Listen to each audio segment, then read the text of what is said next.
Alors, pour cette troisième vidéo du module 7, eh bien, on va voir une variante de l'effet de poutre, c'est-à-dire avec une fenêtre ou, voilà, ou une baie vitrée ou une porte, peu importe, qui se met dans un mur. Et donc, cette fois-ci, on n'a plus une poutre qui se met perpendiculaire par rapport à notre mur et donc qui vient s'appuyer ici avec une seule force ponctuelle.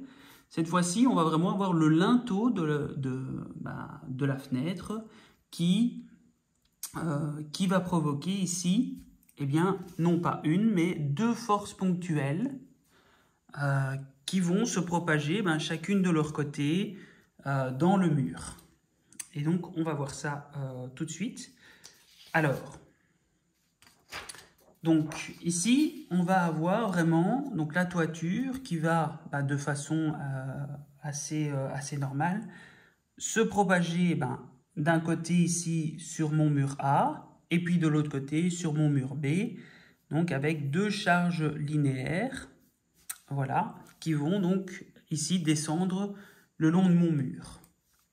Donc ici, il n'y a pas de souci.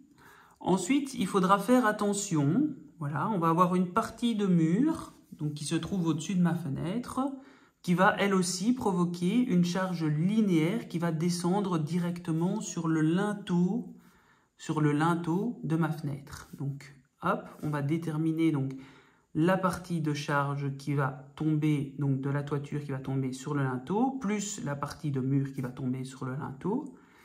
Tout ça, ça va donc provoquer une charge ici totale sur mon linteau qui donc va se diviser en deux charges ponctuelles qui vont se propager dans mon mur et donc qui vont provoquer ici à la base de mon mur une charge linéaire chacune de leur côté de la fenêtre. Et finalement, eh bien, il faudra rajouter la charge linéaire de mes deux bouts de mur qui se trouvent juste ici.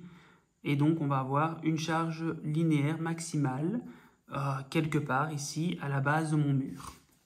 Et donc ça, on va déterminer. Alors, on commence. Donc, première étape à ne pas oublier, c'est les conversions d'unités. Voilà. On veut une charge linéaire maximale en kilonewtons par mètre. Donc, tous mes décanewtons, donc ici, juste ici, je vais les transformer en kilonewtons. Voilà. Et comme je veux des mètres, eh bien, tous mes mètres, je les mets en mètres. Donc là, c'est bon, là, c'est bon, là, c'est bon.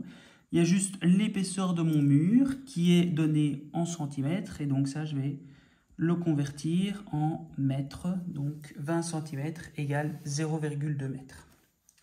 Voilà. Au niveau de mes conversions, c'est fait. 2, je regarde la toiture. Voilà. Donc ma toiture, elle va se diviser en deux sur mes deux appuis. Donc ici, que ce soit ici et là, eh bien je vais avoir deux charges linéaires que je vais devoir calculer. Ok, donc je représente ma toiture. Voilà, en plan.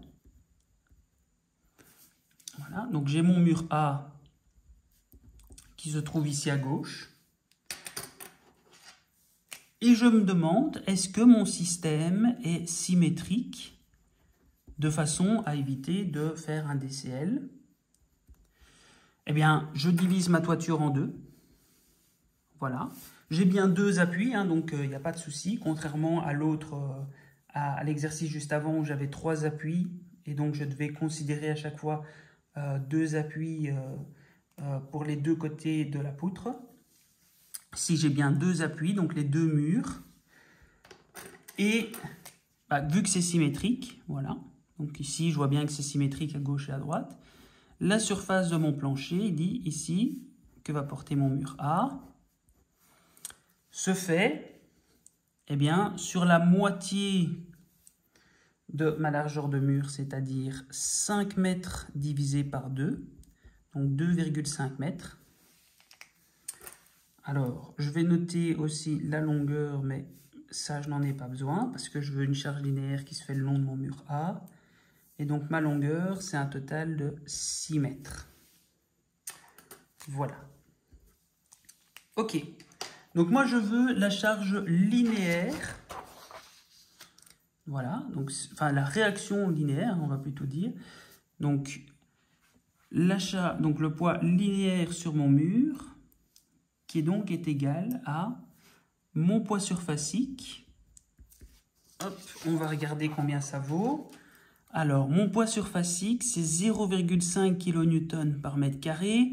On ne me dit pas que les surcharges d'exploitation sont comprises, donc je dois penser à les rajouter. Donc ici, comme c'est une toiture, je rajoute 1 kN par mètre carré. Et donc, c'est égal à 1,5 kN par mètre carré. Voilà. Alors, donc, je prends 1,5 kN par mètre carré et je le multiplie par la largeur de ma surface, de sorte que eh bien, cette largeur disparaisse pour ne laisser que la longueur. Donc, je vais raplatir cette surface avec 2,5 mètres. 1,5 fois 2,5, ça fait 3,75 kN par mètre. Voilà. Ça, c'est donc ma charge linéaire, donc ma réaction qui va vers le haut. Moi, je veux celle qui va vers le bas. Donc, suivant le principe d'action-réaction, je change de signe. Ça me fait moins 3,75 kN par mètre. OK, alors, maintenant, je vous ai dit, on va quand même d'abord considérer la partie qui se trouve juste ici au-dessus du linteau. Et puis après, on regardera pour les deux autres parties. Mais ce n'est pas un souci, parce qu'une charge linéaire, on peut très bien la couper en petits morceaux. Et ça reste toujours la même intensité, parce qu'elle ne dépend pas de sa longueur. Enfin, son intensité d'une charge linéaire ne dépend pas de sa longueur. C'est juste que, évidemment, si je multiplie par la longueur qui est ici, alors je vais trouver une charge ponctuelle qui va être différente. Mais en tout cas, je peux diviser donc cette charge linéaire. Donc, pour les trois parties qui sont là, donc je vais avoir, pour cette partie-là, ça me fait bien moins 3,75, cette partie-là aussi, et cette partie-là aussi. Voilà. Donc pour les trois parties, j'ai de toute façon une même charge linéaire, et je n'ai pas besoin de la diviser en 3 ou quoi que ce soit. Donc c'est le principe d'une charge linéaire. Donc c'est que c'est vraiment une charge qui correspond à 1 mètre de mur. Donc j'ai pour chaque mètre de mon mur un poids de moins 3,75 kN. Voilà, donc c'est ça que ça veut dire cette charge linéaire. Ok. Alors, donc si je veux savoir quel est le poids qui va tomber sur mon linteau, je dois aussi lui rajouter donc 3 murs au-dessus du linteau.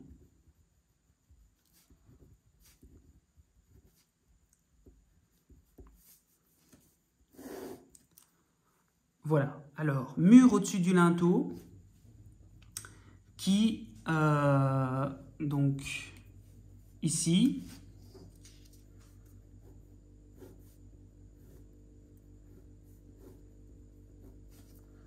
voilà. Alors, je sais qu'il a une largeur de 2 mètres, qu'il a une épaisseur de 0,2 mètres, et je sais aussi qu'il a une hauteur de 1,5 mètre. Voilà. Et son poids volumique, on me le donne, c'est égal à 18 kN par mètre cube. Ok. Alors, moi, ce qui m'intéresse, c'est la charge linéaire, donc qui va s'additionner à celle de la toiture. Donc ici, la charge linéaire donc, qui se fait le long de mon mur. Donc ici, je n'aurai pas besoin de la longueur de mon mur. Donc le poids linéaire, donc ici je vais marquer de la toiture. Et ça c'est dans mon mur, linteau. Voilà. Hop. Donc pour trouver cette charge linéaire, eh bien je prends le poids volumique de 18 kN par mètre cube, que je multiplie par la hauteur, 1,5 m, fois son épaisseur, 0,2 m.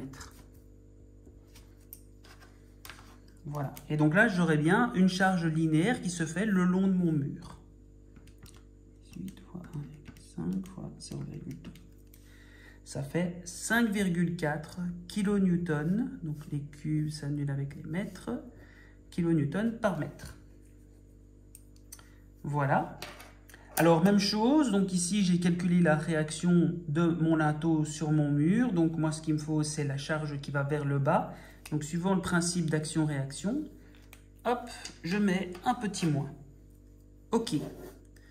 Donc là, j'ai le poids de ma toiture, le poids de ma partie de mur, hop, poids linéaire de mon linteau. Bah, c'est la somme des deux, hein, donc moins 3,75 kN par mètre, moins 5,4 kN par mètre,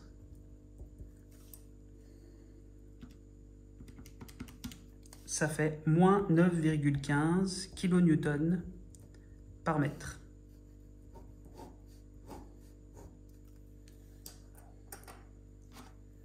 Voilà, alors, donc ça c'est le poids linéaire qui va se trouver, donc ici c'est bien un résultat négatif qui va vers le bas, donc c'est le poids linéaire qui va s'appliquer sur mon linteau.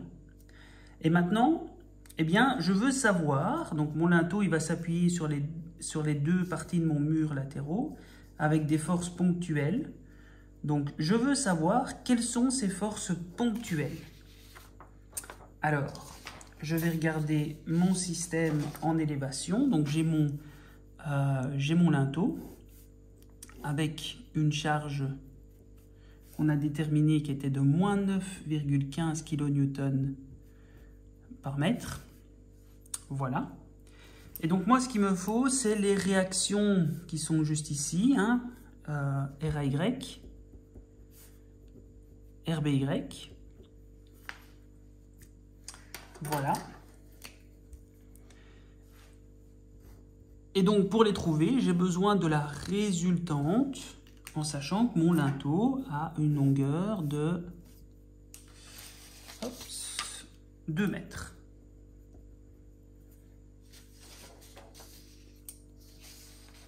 Voilà. Alors, donc la résultante de ma charge, elle est donc égale à 9,15 kN par mètre. Voilà. Donc le signe moins est implicite, hein, parce qu'il va vers le bas. Multiplié par la longueur de la charge, 2 mètres.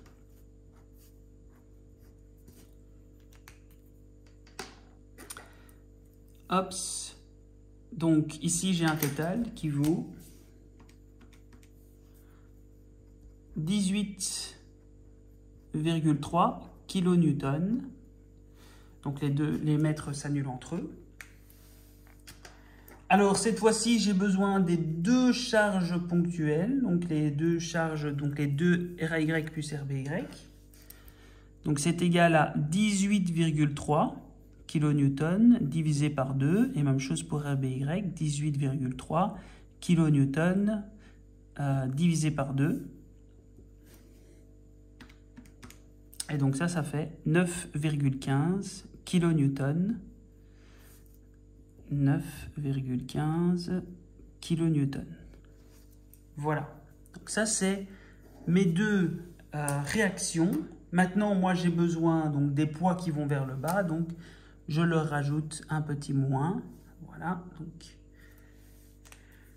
Et donc là, j'ai bien les poids qui vont vers le bas. Alors, ces poids qui vont vers le bas se propagent suivant deux triangles.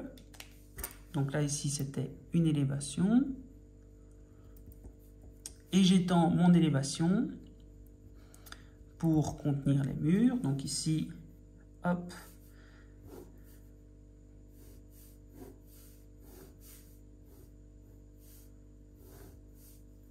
Donc j'ai mes deux poids qui valent moins 9,15 kN, moins 9,15 kN. Voilà.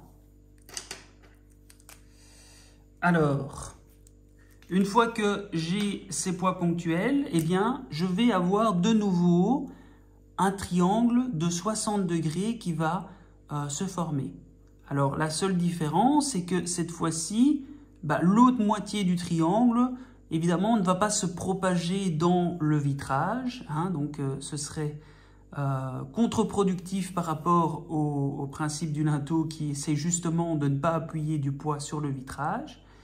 Et donc, ces triangles, ils ne vont plus faire 60 degrés, mais on va prendre juste la moitié, donc les deux moitiés donc de 30 degrés et 30 degrés.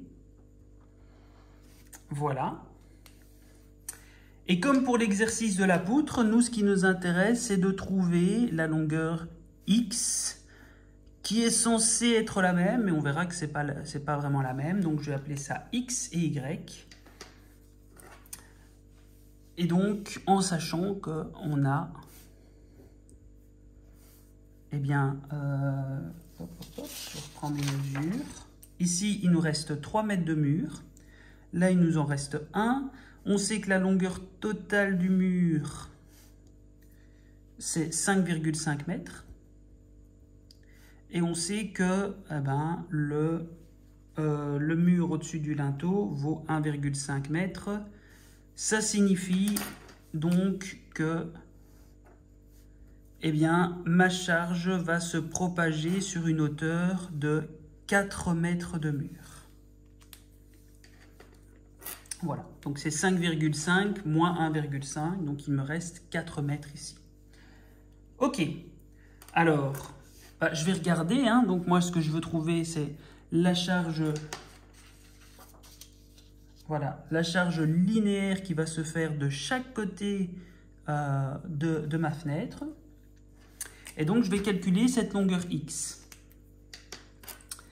Alors, cette longueur X, eh bien, je refais mon SOHCAHTOA, donc tangente de 30 degrés est égale au côté opposé X sur le côté adjacent qu'on a déterminé, c'était 4 mètres.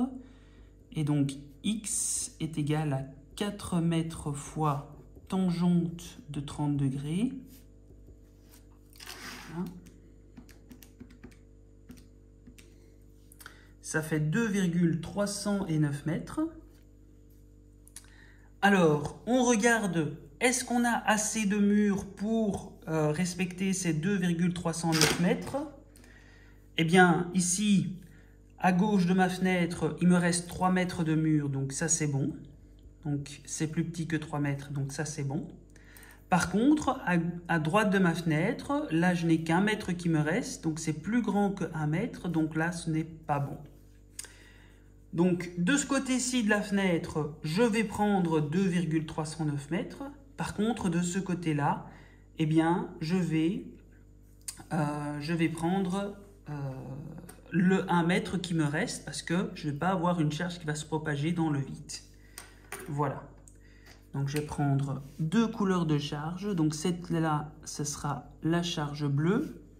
Donc je vais l'appeler Q1. Et celle-là, ce sera la charge orange que je vais appeler Q2. Voilà. Alors, Q1, eh bien, c'est mon poids de moins 9,15 kN divisé par la longueur X. Donc là, j'avais déterminé que je pouvais reprendre ma longueur X de 2,309 mètres.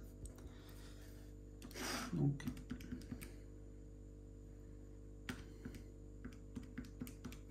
ça fait 3,963 kN par mètre. Voilà. Et pour la partie de droite, eh bien là, je prends Q2. Donc ça fait moins 9,15 kN.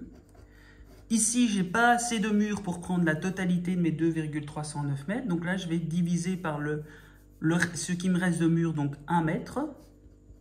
Et donc, ça me fait moins 9,15 kN par mètre. Voilà. Ici, j'ai oublié de mettre le moins. Voilà.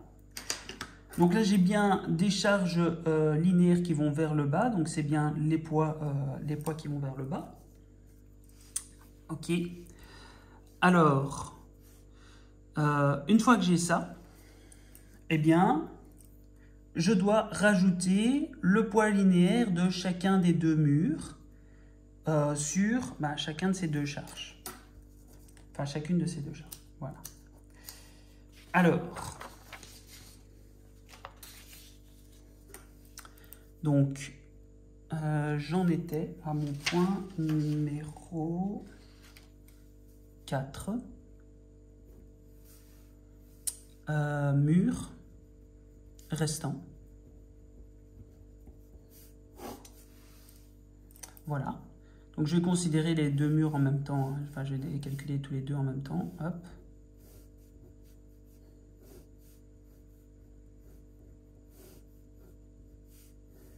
Voilà. Alors là, j'ai une longueur de... pas que c'est l'importance, autant être complet. 3 mètres. Là, j'ai 1 mètre. L'épaisseur de mon mur fait 0,2 mètres.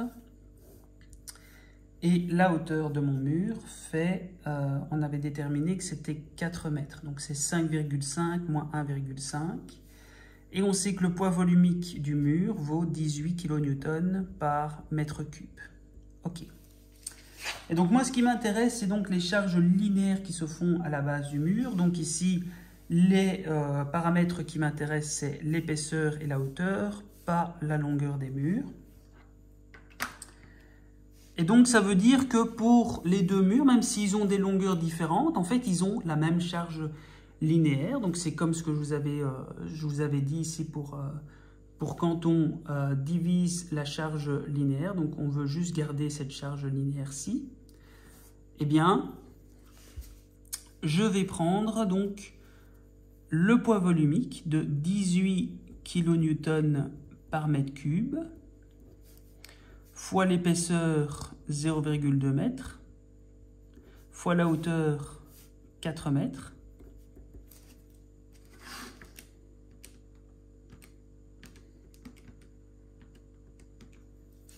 et donc j'ai une charge linéaire de 14,4 kN par mètre. Voilà. Qui est évidemment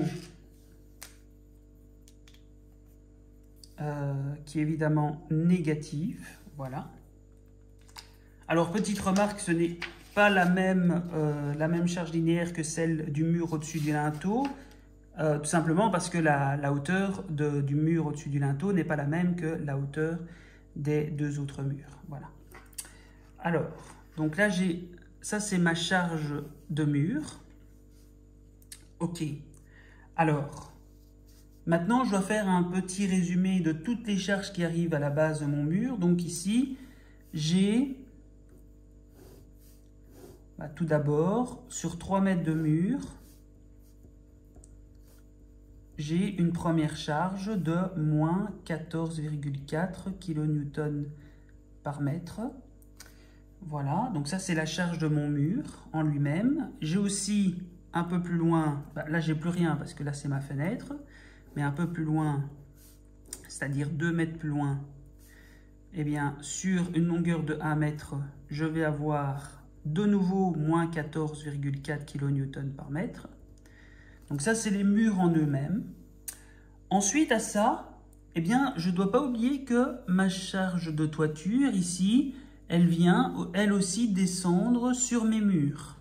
Donc celle-là, elle va descendre le long de mon mur. Donc, on avait déjà considéré la partie qui était au-dessus du linteau, mais maintenant, je vais aussi considérer celle qui va descendre le long de mon mur. Et donc, cette charge linéaire, elle valait, donc ici, moins 3,75 kN par mètre. Donc ça, je le rajoute ici au-dessus.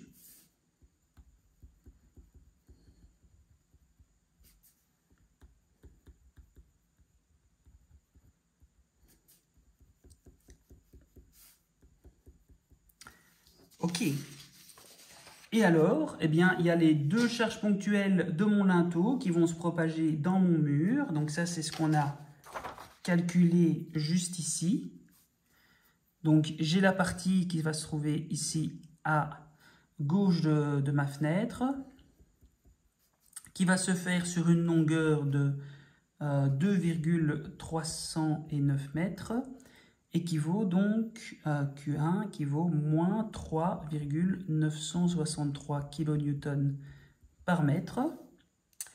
Et pour la droite, eh bien là ça va se faire sur toute la longueur du mur, hein, donc c'est sur le 1 mètre qui reste, et qui vaut moins 9,15 kN par mètre.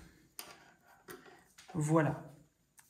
Alors du coup, il y a deux charges qui ont l'air de se mettre en évidence. Donc c'est la charge qui se trouve à gauche et la charge qui se trouve à droite de la fenêtre. Et il faut déterminer quelle est celle qui a la charge maximale. Eh bien, ici, ben, j'ai la même charge de mur, j'ai la même charge de toiture. Par contre, c'est la charge du linteau qui, elle, va changer. Donc ici, je vois que à droite, eh bien, j'ai une charge linéaire qui est beaucoup plus grande que celle qui est à gauche. Donc, ma charge maximale, ça va être évidemment celle qui se trouve à droite. Donc, avec une charge totale max, donc qui va être égale à la somme de tout ça, donc moins 9,15 kN par mètre, moins 3,75 kN par mètre, moins 14,4 kN par mètre, et ça nous fait un total de 27,3 kN par mètre. Donc moins 27,3 kN par mètre. Et ça, c'est ma réponse finale.